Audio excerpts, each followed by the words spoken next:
Ancient light. Alexander the Great. Drag Queen.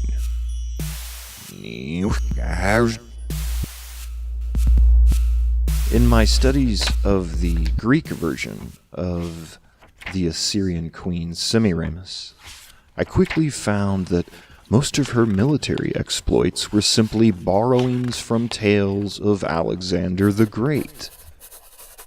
I made a close study of Alexander's reoccurring use of emulation and imitation of mythical gods and legendary conquerors. He was a bit of an actor. I spent 2 years studying the Macedonian king in detail alongside other academic pursuits. There is my exposure to the histories and myths of Alexander the Great. As for drag queens, my exposure is decent enough. In my 20s, I spent part of my time as a videographer. A friend told me the local gay bar was looking for someone to film their big Saturday event, Divas by Design. So, for about 2 years, I spent many Saturday nights filming drag queen monologues and lip-sync performances. Those ladies were more on the professional end of the drag queen spectrum. It was not amateur night. At first, the bar manager paid me in drinks. Eventually, he decided to pay in cash. I like cash more than Long Island iced teas, so this worked out nicely. Those were some fun times. I heard from at least 2 of the performers that they loved my camera work. This is what I did. Around the entire club and around the bar are these television screens, both large and small, which project everything I film. If you are consistently bad at panning and have a hard time finding nice, appealing frames to display the action, then your bad work will be displayed on every wall and in various spots around the bar. I was good at filming the action, but the biggest problem was the time between performances, where all you are doing is filming the curtain. I quickly came up with tasteful shots for the ubiquitous monitors all over the club as everyone waited for the next performance, looking up from their drinks. One trick, I learned to zoom into the shiny, spinning mirror ball, which would create an awesome effect throughout the room as the glare and gleam of the disco ball shines brightly through every monitor. The trick the performers liked was when I would capture a great close-up of the performer, or during a well-framed pose, and save it as a photograph, or what videographers often call a still frame.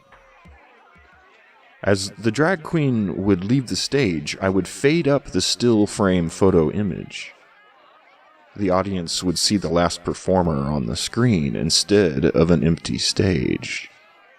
This helped showcase the last performer and gave my product a professional edge. The girls had TV monitors in the changing room and raved about the still frame I would fade up as the performer disappeared off the stage. There you have it, 2 years studying Alexander the Great, and 2 years observing the drag queen arts. One might ask, who was history's first drag queen? The answer is, we will never know. Alexander the Great, I found, would dress up as various gods and heroes while hanging out with his friends. He would dress like Heracles. The Romans called him Hercules. You know, the lion head helmet, the tiger fur strapped around one shoulder, and a big wooden club in his hand. What is realized when reading the list of gods who were subject to Alexander's imitation is that Alexander dressed up like Artemis. Artemis, as you might know, is the sister of Apollo. She is often considered the protector of little girls and small animals. Alexander would dress up like her and ride a chariot shooting arrows. On classical pottery, she is pictured with her skirt and bow. Sometimes she has a long woman's robe or female-style breastplate armor.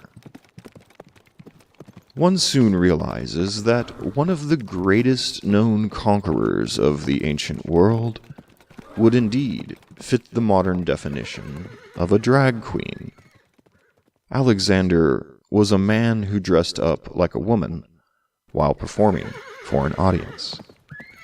Historians have been questioning Alexander's more intimate orientations, but dressing up as Artemis is hardly the biggest red flag. Alternatively, not all drag queens are what you think. Some of them have wives at home. They just like to get really drunk and dance around in women's clothes. This has some similarity with Alexander the Great. For example, Alexander was a member of the Macedonian elite. The drunken and bawdy Greeks themselves considered the Macedonians in the north to be outrageous drinkers who consumed unmixed wine.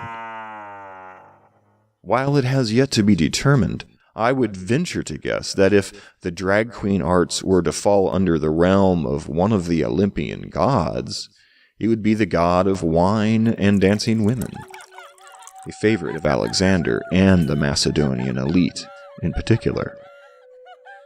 Dionysus. Alexander, in retrospect, would simply have been an earnest devotee of his god, as heavy intoxication was often equated with the invocation of the god of wine. In conclusion, we do not know exactly everything that is implied when we read about Alexander the Great playing the role of a drag queen. We only know he must have been really great at it. Alexander the Great Drag Queen.